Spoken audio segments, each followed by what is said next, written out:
apologize for wearing the garments of Babylon. I wish I could throw them away. But I was rushing up and down all day today, and I didn't come. I haven't been home yet. So I apologize for coming to you in the white garments of Babylon.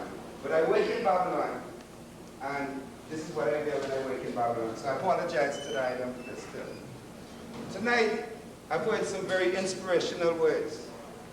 The Honorable Ambassador has told us how our people come from a rich, strong tradition. Our people have been inventors.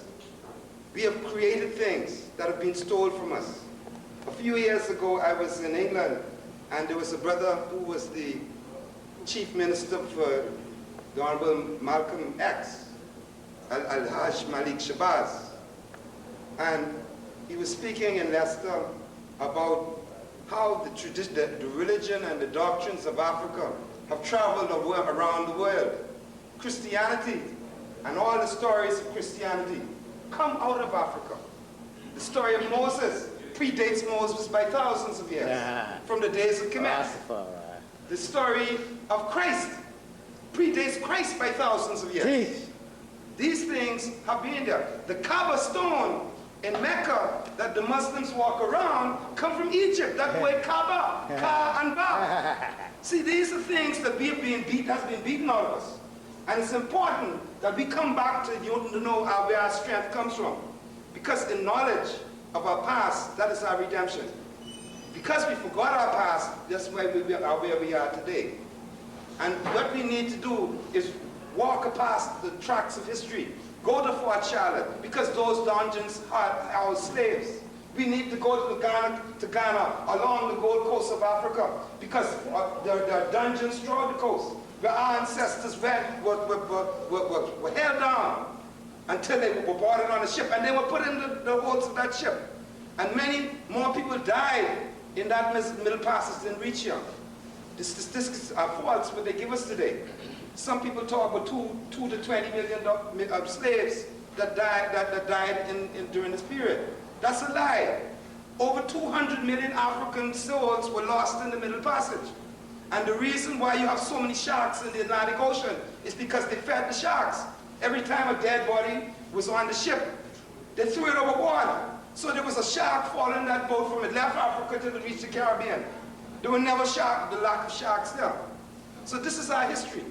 And what Brother Wilson has achieved in the past couple of years is really the vision of where we need to go. We can't do it by neglecting the things we need to take. We need to grasp technology.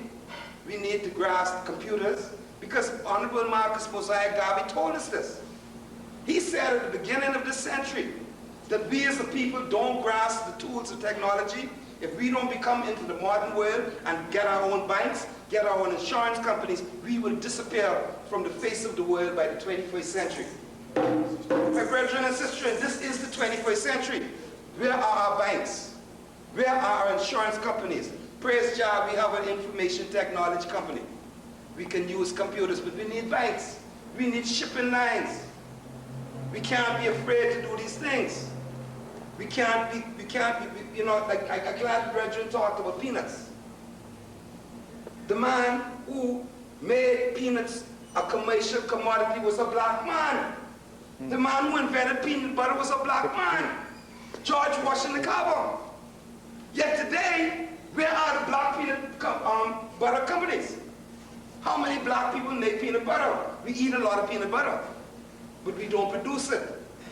And you know, I was listening to a speech that was on a videotape a few years ago by our greatest historian, John Henry Clark.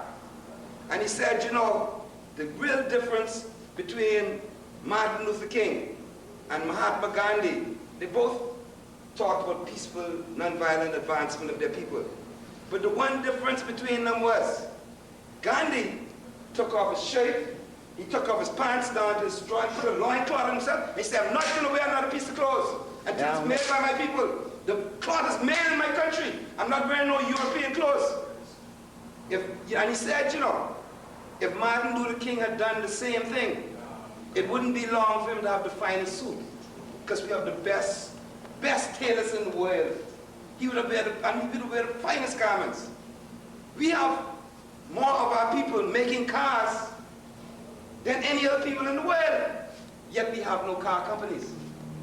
You go to Detroit, the workers in Detroit factories are black, but we're not making factories. We eat more potato chips than any people in the world. It's the simplest thing to do. All you do is take the potato, peel it, cover it in a pan, and you have potato chips. You put it in a bag, and some people want salt, you put salt, bam, bam, bam, potato chips. How many black people producing potato chips? We consume, but we're not producing. And we need to now to get our destiny in our own hands. Don't be discouraged by the small numbers. I was disappointed when I walked through the door because a year ago, there were many more numbers. And 10 years ago, 20 years ago, I'm glad I read the pamphlet because I remember 20 years ago, there were greater numbers still.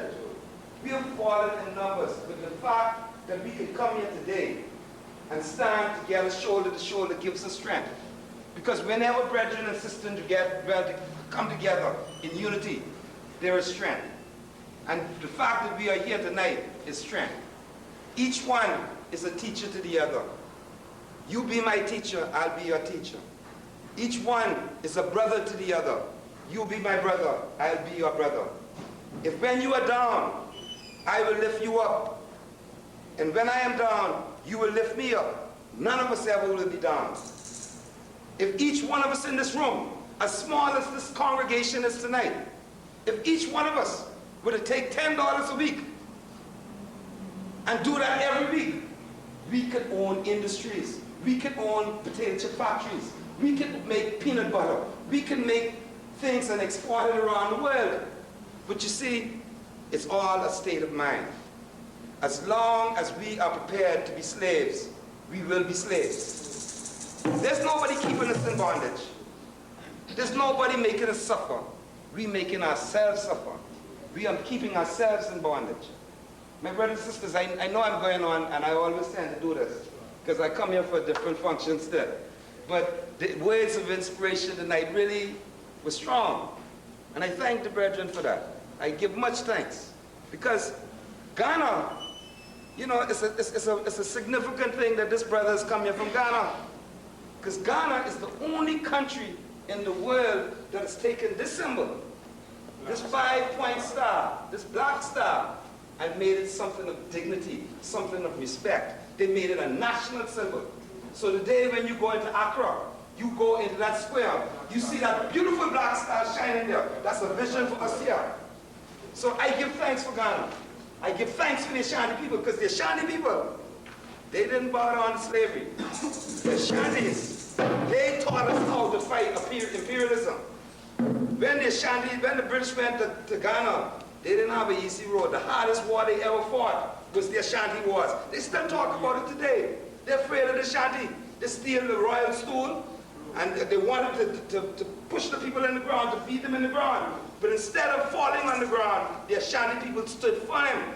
They stood up and they did not feed worms. The English fed the worms. They beat the British. They really beat the British. The historians didn't tell the truth. The reason why Ghana got independence was because of the Ashanti Wars. And it's the same thing in Kenya. The reason why Kenya got independence were those great Mau Mau heroes.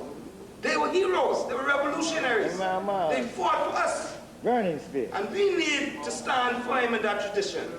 Those who have sacrificed for us along the way, they have given their blood. The martyrs and the saints, the blood of the martyrs and the saints, the revelation.